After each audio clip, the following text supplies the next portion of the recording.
மகாதேவ் சம்போ. நண்பர்கள் அனைவருக்கும் வணக்கம். இன்னைக்கு பதிவில் நாம் பார்க்க போகிற தலைப்பு மாந்தி பகவான் எனும் பெரியவர் நிற்கக்கூடிய நட்சத்திரங்களும் அதற்குரிய வழிபாடுகளும். உங்களுடைய ஜென்ம நட்சத்திரத்தை பற்றி இந்த பதிவில் நம்ம பேசவே இல்லை. நாம் பேசுகிறது மாந்தி பகவான் நிற்கக்கூடிய நட்சத்திரம் எந்த நட்சத்திரம், அந்த நட்சத்திரத்துக்கு உண்டான வழிபாடுகள் என்ன. இப்போ உங்களுடைய ஜாதகத்தில் லக்னம், சந்திரன், சூரியன், செவ்வாய், புதன், குரு, சுக்கிரன் எல்லா கிரகங்களும் ஒவ்வொரு நட்சத்திரத்தில் இருக்கும் இல்லையா? அதே மாதிரி மாந்தி எனும் பெரியவர் ஒரு நட்சத்திரத்தில் இருப்பார். அந்த நட்சத்திரம் என்ன, எந்த நட்சத்திரத்தில் இருந்துன்னா என்ன மாதிரியான வழிபாடுகள் பண்ணணும், அதை மட்டும்தான் பார்க்க போகிறோம். 27 நட்சத்திரத்துக்கும் பார்க்க போகிறோம். இப்போ உங்களுக்கு அந்த பெரியவர் நிற்கக்கூடிய நட்சத்திரம் என்ன, அதை மட்டும் நீங்கள் எடுத்துக்கிட்டால் போதும். மற்றதை பற்றி நீங்கள் பார்க்க வேண்டிய அவசியம் இல்லை. சரி, ஆரம்பத்துலேருந்து ஒன்று ஒன்றா நம்ம சொல்லிகிட்டே வந்துடலாம். மேஷ ராசியில் அஸ்வினி நட்சத்திரத்தில் பெரியவர் இருந்தால் சரஸ்வதி தேவியை சந்தன எண்ணெய் கொண்டு அபிஷேகம் செய்ய வேண்டும். அதாவது உங்களுக்கு மேஷத்தில் மாந்தி இருந்து, அதுவும் குறிப்பாக அஸ்வினி நட்சத்திரத்தில் மாந்தி பகவான் இருந்தால் நீங்கள் என்ன பண்ணணும் அப்படின்னா, சந்தன எண்ணெய் கொண்டு சரஸ்வதி தேவியை அந்த மேஷத்தில் இருக்கக்கூடிய அந்த அஸ்வினி நட்சத்திரம் அன்று வழிபாடு செய்ய வேண்டும். இப்படித்தான் நீங்கள் எல்லா நட்சத்திரத்துக்குமே எடுத்துக்கிடணும். ரெண்டாவது, பரணி நட்சத்திரத்தில், மேஷ ராசியில் பரணி நட்சத்திரத்தில் பெரியவர் இருந்தால் துர்கா தேவியை அல்லது எட்டுக்கை துர்க்கையை பச்சரிசி மாவு கொண்டு அதை நீரில் கரைத்து அபிஷேகம் செய்ய வேண்டும். மேஷராசி பரணி நட்சத்திரத்தில் மாந்தி பகவான் இருந்தால் துர்கா தேவியை அல்லது எட்டுக்கை துர்க்கையை பச்சரிசி மாவை நீரில் கலந்து அபிஷேகம் செய்ய வேண்டும். அடுத்தது, கிருத்திகை நட்சத்திரத்தில் பெரியவர் இருந்தால், மேஷத்தில் கிருத்திகை 1ஆம் பாதம் வரும், அந்த கிருத்திகை நட்சத்திரத்தில் பெரியவர் இருந்தால் அக்னீஸ்வரரை நெய்யால் அபிஷேகம் செய்ய வேண்டும். அக்னீஸ்வரர் அப்படிங்கிறது சிவனுடைய ஒரு ரூபம். அதாவது சிவாலயங்களில் இருக்கக்கூடிய அக்னி ஈஸ்வரர் அல்லது அக்னிபுரீஸ்வரர், நெருப்பினால் உண்டாகக்கூடிய தோஷங்கள் அப்படிங்கிறது நீங்கக்கூடிய ஒரு அமைப்பில் கிருத்திகை நட்சத்திரத்தில் மாந்தி பகவான் இருந்தால் அக்னி ஈஸ்வரரை நெய்யால் அபிஷேகம் கிருத்திகை நட்சத்திரம் அன்று செய்ய வேண்டும். அடுத்தது, ரோகிணி நட்சத்திரத்தில் மாந்தி எனும் பெரியவர் இருந்தால் பிரம்மதேவனை மஞ்சள் நீர் கொண்டு அபிஷேகம் செய்ய வேண்டும். பிரம்மதேவன் எல்லா சிவாலயங்களையும், சில பெரிய சிவாலயங்களில் சுற்றி வரக்கூடிய இடங்களில் பிரம்மதேவன் இருந்தாலும் சரி, அல்லது பிரம்மனுக்கென்றே இருக்கக்கூடிய ஆலயத்திற்கு சென்றாலும் சரி, அப்போது ரோகிணி நட்சத்திரத்தில் மாந்தி எனும் பெரியவர் இருந்தால் பிரம்மதேவனை மஞ்சள் நீர் கொண்டு அபிஷேகம் ரோகிணி நட்சத்திரம் அன்று செய்ய வேண்டும். அடுத்தது, மிருகசீரிஷ நட்சத்திரத்தில் மாந்தி எனும் பெரியவர் இருந்தால் வாசனை திரவியம் கொண்டு சந்திரமௌலீஸ்வரர் வழிபாடு செய்ய வேண்டும். அபிஷேகம் சந்திரமௌலீஸ்வரர் அல்லது நவகிரகத்தில் இருக்கக்கூடிய சந்திர பகவானுக்கு வாசனை திரவியம் கொண்டு மஞ்சள், கஸ்தூரி மஞ்சள் கொண்டு அபிஷேகம் செய்யலாம். அடுத்ததாக, திருவாதிரை நட்சத்திரத்தில் பெரியவர் இருந்தால், இந்த திருவாதிரை நட்சத்திரம், திருவாதிரை, சுவாதி, சதயம், இந்த 3 நட்சத்திரங்களும் பார்த்துக்கங்க. இது ராகுனுடைய நட்சத்திரம் அப்படிங்கிறதுனால பெரியவர் இந்த ராகுனுடைய நட்சத்திரமான திருவாதிரையில் அல்லது சுவாதியில், சதயத்தில் இருந்தால் தோஷங்கள் மிக கடுமை அப்படிங்கிறத புரிஞ்சுக்கணும். என்ன கடுமை அப்படின்னு பார்த்தீங்கன்னா, பிளாக் மேஜிக்கு இல்லைனா ஒரு செய்வினை கோளாறு, இந்த மாதிரியான விஷயங்கள் எல்லாமே இந்த மாதிரியான இந்த ராகுன் நட்சத்திரங்களில் மாந்தி எனும் பெரியவர் கனெக்ட் ஆகும்போது அல்லது ராகுவின் நட்சத்திரங்களில் போய் மாந்தி அமரும்போது இதற்குண்டான வாய்ப்புகள் அதிகம். அதாவது பிளாக் மேஜிக் அல்லது செய்வினை தோஷம். அப்போது மாந்தி எனும் பெரியவர் திருவாதிரை நட்சத்திரத்தில் இருந்தது அப்படின்னு சொன்னீங்கன்னா, அதிகாலையில் பஞ்சகவ்யம் கொண்டு சிவலிங்கத்திற்கு அபிஷேகம் செய்ய வேண்டும். என்ன இது அப்படின்னா, பிரம்ம முகூர்த்தத்தில் பண்ணணும். அதாவது 3 மணிலிருந்து 4:30 மணிக்குள்ள அதிகாலையில் சிவலிங்கத்திற்கு பஞ்சகவ்யம் கொண்டு அபிஷேகம் செய்யலாம். பஞ்சகவ்யம் அப்படின்னா தெரியும், பசுவில் இருந்து கிடைக்கக்கூடிய ஒரு 5 வகையான பொருட்கள். அதாவது பசு கோமியம், பால், மோர், தயிர், இது எல்லாமே சேர்த்து, பசுனுடைய சாணம் எல்லாமே சேர்த்தது தான் பஞ்சகவ்யம். அந்த பஞ்சகவ்யம் கொண்டு சிவனுக்கு 3 முதல் 4:30 மணி வரை அதிகாலையில் திருவாதிரை நட்சத்திரம் அன்று செய்ய வேண்டும். ஒரு தடவை நீங்கள் அந்த மாதிரி கோயிலில் போய் பண்ணுங்கள். எல்லா டைமும் உங்களால் பண்ண முடியலை அப்படின்னாலும் திருவாதிரை நட்சத்திரம் நடக்கக்கூடிய அன்னைக்கு உங்களுடைய வீட்டில் சின்ன அளவில் சிவலிங்கம் வச்சுக்கோங்க. எப்போவுமே சிவலிங்கம் வச்சேங்க அப்படின்னா உங்களுடைய கட்டை விரல் இருக்கு இல்லையா, இந்த கட்டை விரல் அளவு தாண்டாமல் உள்ள சிவலிங்கமாக இருந்தால் எந்த விதமான பெரிய தோஷங்களும் கிடையாது. அதாவது நீங்கள் சிவலிங்கம் பெரிய சிவலிங்கமாக வைத்திருக்கும் போது அதற்கேற்ற மாதிரி உணவுகள், ஆகாரங்கள், பூஜைகள் அதெல்லாமே செய்யணும், ஆச்சார அனுஷ்டானங்கள் கொஞ்சம் இருக்கும். அப்படிங்கிறதுனால சின்ன அளவுள்ள விக்கிரகம் வைத்து வழிபாடு பண்ணும்போது பெரிய அளவில் நியமங்கள் பார்க்க வேண்டிய அவசியம் இல்லை. அப்போ திருவாதிரை நட்சத்திரத்தில் மாந்தி எனும் பெரியவர் இருந்தால் அதிகாலை 3 முதல் 4:30 உள் திருவாதிரை நட்சத்திரம் அன்று பஞ்சகவ்யம் கொண்டு சிவலிங்கத்திற்கு அபிஷேகம் செய்தால் மாந்தினால் உருவாகக்கூடிய தோஷம் பெருமளவு நீங்கும். புனர்பூச நட்சத்திரம். அடுத்தது புனர்பூச நட்சத்திரத்தில் பெரியவர் இருந்தால் பஞ்சாமிர்தம் கொண்டு ராமபிரானுக்கு அபிஷேகம் செய்ய வேண்டும். பஞ்சாமிர்தம் கொண்டு ராமனுக்கு அபிஷேகம் செய்யலாம்.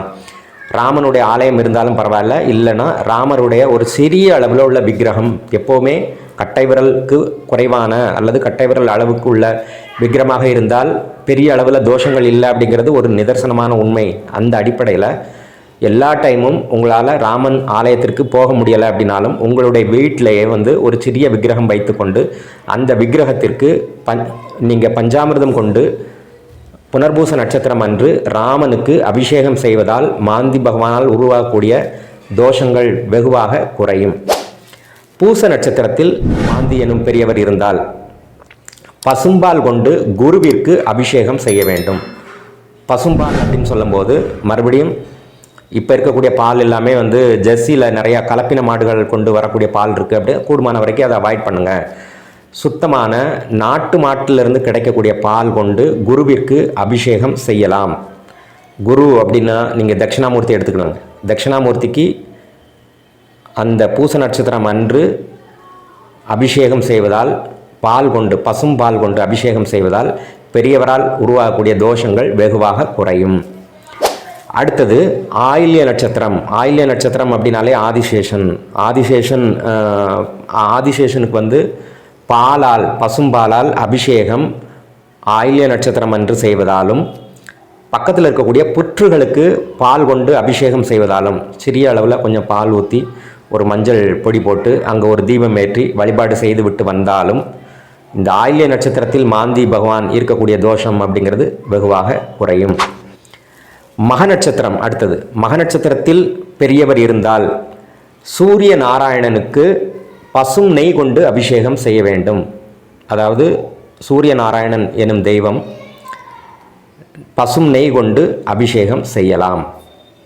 அடுத்தது பூர நட்சத்திரத்தில் மாந்தி பகவான் இருந்தால் பசும் தயிர் கொண்டு அம்மனுக்கு அபிஷேகம் செய்யலாம். பக்கத்தில் இருக்கக்கூடிய எந்த ஒரு அம்மன் ஆலயமாக இருந்தாலும் சரி, பசும் தயிர் கொண்டு அபிஷேகம் செய்யலாம். அடுத்தது உத்திரம் நட்சத்திரம். உத்திரம் நட்சத்திரம் மகாலட்சுமிக்கு தேன் கொண்டு அபிஷேகம் செய்ய வேண்டும். உத்திரம் நட்சத்திரம் என்னைக்கு நடக்குன்னு பாருங்கள்.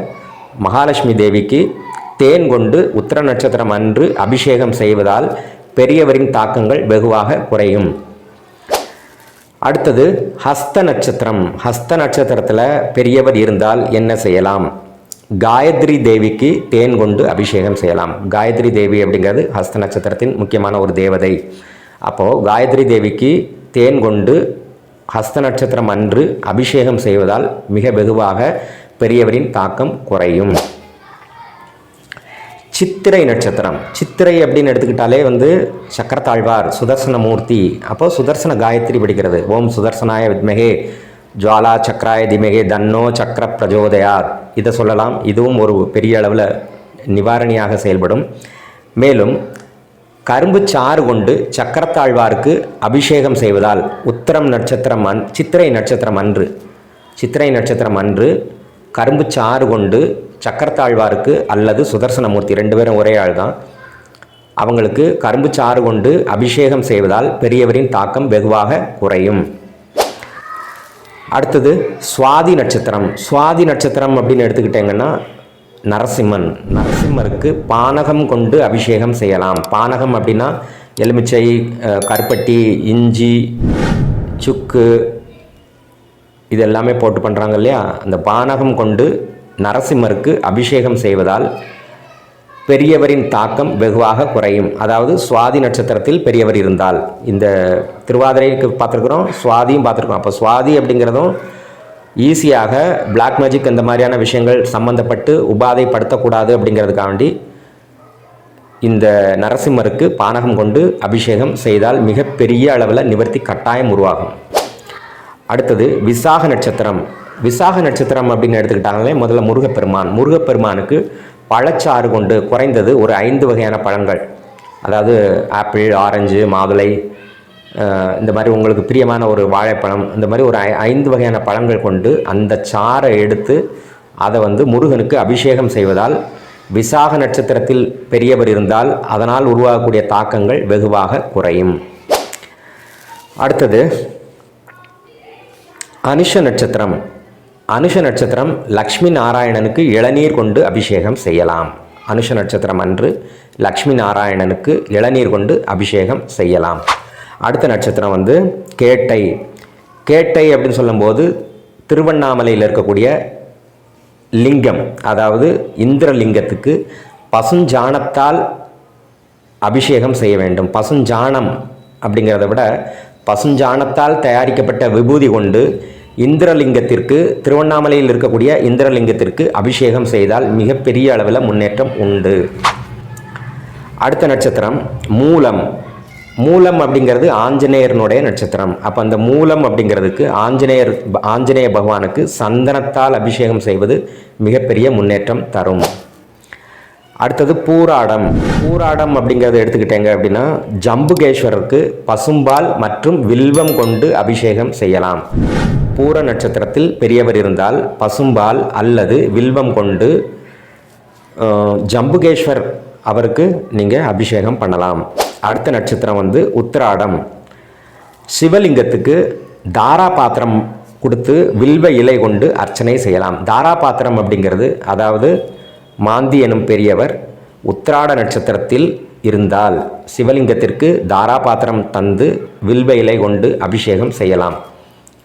தாராபாத்திரம்னா சிவலிங்கத்திற்கு மேலே ஒரு சின்ன ஒரு கும்பம் மாதிரி வச்சுருக்கிறாங்க இல்லையா, அதுலேருந்து சொட்டு சொட்டாக நீர் வடியுது இல்லையா, அது பேர் தான் தாராபாத்திரம். அந்த தாராபாத்திரம் வாங்கி கொடுக்கலாம். தாராபாத்திரம் அப்படிங்கிறது பொதுவாக காப்பரில் வாங்கி கொடுக்கறது நல்லது. கிருத்திகை, உத்திரம், உத்திராடம் இந்த 3 நட்சத்திரங்களும் சூரியனுடைய நட்சத்திரங்கள் அப்படிங்கிறதுனால காப்பர் அப்படிங்கிறது சம்மந்தப்படும். அதாவது தாமிரம், செப்பு அல்லது செம்பு, இந்த காப்பரால் உருவாக்கப்பட்ட அந்த செம்பை கொண்டு தாராபாத்திரமாக சிவனுக்கு வழங்குவது, வில்வ இலை கொண்டு வில்வ நீர் கொண்டு அபிஷேகம் செய்வது மிகப்பெரிய அளவில் ஒரு நன்மைகளை தரும். திருவோண நட்சத்திரம். திருவோண நட்சத்திரம் அப்படின்னு சொன்னீங்கன்னா மகாவிஷ்ணுவுடையது. அப்போ மகாவிஷ்ணுவுக்கு இந்த மகாவிஷ்ணுவை அபிஷேகம் செய்யக்கூடிய சல்லடை போன்ற ஒரு அமைப்பு இருக்கு இல்லையா, செப்பு பாத்திரத்தில் சல்லடை, அதாவது சிறிய ஒரு அலசல் மாதிரி இருக்கும், நீர் சொட்டு சொட்டாக வடிவது போன்ற ஒரு அமைப்புகள் இருக்கக்கூடிய அந்த பாத்திரத்தை வாங்கி மகாவிஷ்ணு இருக்கக்கூடிய ஆலயத்தில் நீங்கள் தானமாக வழங்கலாம் திருவோண நட்சத்திரம் அன்னைக்கு. அடுத்தது அவிட்ட நட்சத்திரத்தில் பெரியவர் இருந்தால் துளசி கொண்டு சயனத்தில் இருக்கும் பெருமாளுக்கு, இப்போ சயனம் அப்படின்னு சொன்னீங்கன்னா ஸ்ரீரங்கம், அதுக்கப்புறம் திருவனந்தபுரம் பத்மநாப சுவாமி, இது போன்ற பள்ளி கொண்ட பெருமாளுக்கு துளசி கொண்டு அபிஷேகம், துளசி நீர் கொண்டு அபிஷேகம், இது என்னைக்கு பண்ணலாம் அப்படின்னா அவிட்ட நட்சத்திரம் அன்று செய்யலாம். பெரியவரின் தாக்கங்கள் வெகுவாக குறையும். அடுத்தது சதய நட்சத்திரம். சதய நட்சத்திரத்தில் பெரியவர் இருந்தால் பன்னீர் கொண்டு மிருத்யுஞ்சயனுக்கு அபிஷேகம். பன்னீர் கொண்டு மிருத்யுஞ்சயனுக்கு அபிஷேகம். மிருத்யுஞ்சயன் அப்படின்னா சிவன், அதாவது மரணத்தை வென்றவன் மிருத்யுஞ்சயன், மரண பயத்தை போக்குபவன் மிருத்யுஞ்சயன். அப்போது மிருத்யுஞ்சயன் அப்படின்னு சொல்லி சிவாலயங்களில் சில இடங்களில் இருக்கும், மிருத்யுஞ்சயன் அப்படின்னு சொல்லியே இருக்கும்.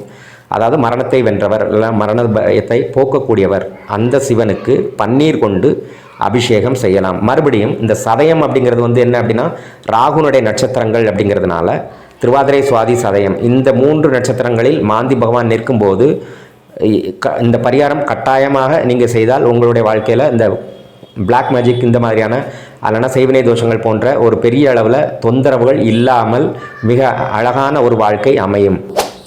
அடுத்தது பூரட்டாதி நட்சத்திரத்தில் பெரியவர் இருந்தால் தங்க பாத்திரம் கொண்டு குபேரனுக்கு அபிஷேகம். குபேரனுடைய சிலை சின்னதை வாங்கி வச்சுக்கோங்க.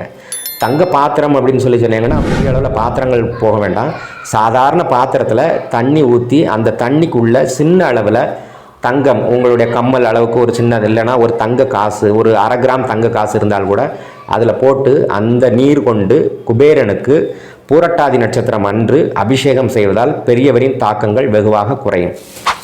உத்திரட்டாதி நட்சத்திரத்தில் பெரியவர் இருந்தால், மாந்தி எனும் பெரியவர் உத்திரட்டாதி நட்சத்திரத்தில் அமர்ந்தால் வெள்ளி பாத்திரம் கொண்டு சிவனுக்கு அபிஷேகம் செய்யலாம். சிவனுக்கு வில்வ இலை போட்டு அவருக்கு சந்தனமோ அதுக்கப்புறம் தண்ணீரோ பன்னீரோ கொண்டு அபிஷேகம் செய்யலாம். மொத்தத்தில் வெள்ளி பாத்திரம் கொண்டு சிவனுக்கு அபிஷேகம் செய்வது உத்திரட்டாதி நட்சத்திரம் அன்று செய்வது மிக பெரிய அளவில் முன்னேற்றங்களை தரும்.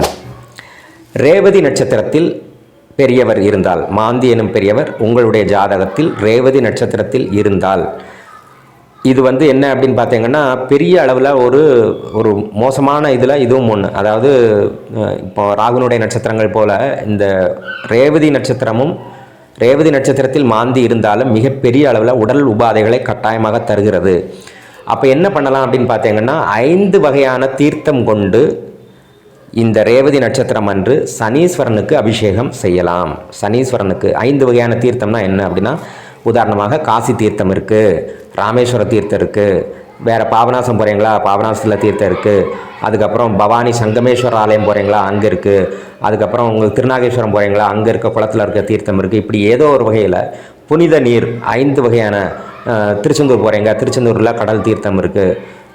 இப்படி ஒரு 5 வகையான தீர்த்தம் கொண்டு ரேவதி நட்சத்திரம் அன்று சனி பகவானுக்கு அபிஷேகம் செய்வதால் மிகப்பெரிய அளவில் ஒவ்வொரு கஷ்டங்களும் நீங்கி மிக அழகான ஒரு வாழ்க்கை அமைகிறது.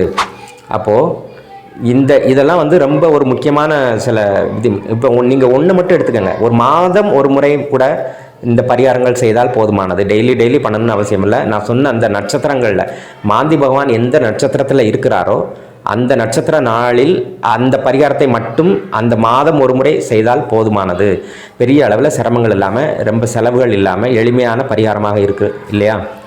இப்போ நீங்கள் இதை பண்ணுங்கள். இது தவிர பெரியவர் அப்படின்னு எடுத்துக்கிட்டாலே எப்போதும் ஒரு இறந்த உடல் நம்ம பக்கத்தில் கிராஸ் பண்ணி போகிறாங்க அப்படின்னாலும் மனதார அவர்களுக்காக ஒரு பிரார்த்தனை பண்ணுங்கள். அது சிவனுடைய வேற ஒரு ரூபம் அப்படின்னே நீங்கள் பாருங்கள். அதை சவம் அப்படின்னு சொல்லக்கூடாது, சிவம். அப்போது நீங்கள் எப்போல்லாம் நீங்கள் ஒரு இறந்து போன ஆத்மாவுக்காண்டி நீங்கள் ஒரு பிரார்த்தனை பண்ணுறீங்களோ அப்போமே உங்களுக்கு பெரியவனுடைய தோஷங்கள் வெகுவாக குறையும்.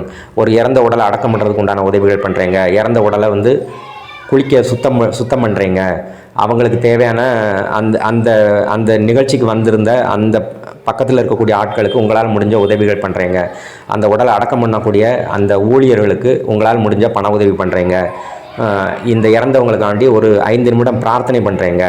இது எது செஞ்சாலும் பெரியவனுடைய தோஷங்கள் வெகுவாக குறையும். எல்லாத்தையும் தாண்டி ஓம் நமோ நாராயணா என்ற மந்திரத்தை டெய்லி ஒரு 108 தடவை சொன்னாலும் உங்களுடைய பெரியவனுடைய தாக்கம் மிக வெகுவாக குறைந்து அனுகிரகம் கிடைக்க வழிவகை செய்யும். இந்த பதிவில் உங்களுக்கு சந்தேகங்கள் இருந்தால் தாராளமாக கேட்கலாம். மேலும் சோழி பிரசன்னம் வகுப்பு நமக்கு சாட்டர்டே சண்டே அப்படிங்கிறது நடக்கு, எல்லா சாட்டர்டே சண்டே நடக்கு. உங்கள் முன்பதிவு செய்து கொள்ள விரும்புபவர்கள் என்னுடைய நம்பருக்கு காண்டாக்ட் பண்ணலாம். இந்த பதிவில் வேறு ஏதேனும் சந்தேகங்கள் இருந்தால் தாராளமாக தொடர்பு கொள்ளுங்கள், கமெண்ட்டில் பதிவு பண்ணுங்கள். அதுக்குண்டான பதில்களை நிச்சயமாக தருகிறேன். மீண்டும் ஒரு நல்ல தலைப்பில் சந்திப்போம். நன்றி, வணக்கம். மகாதேவ் சம்போ.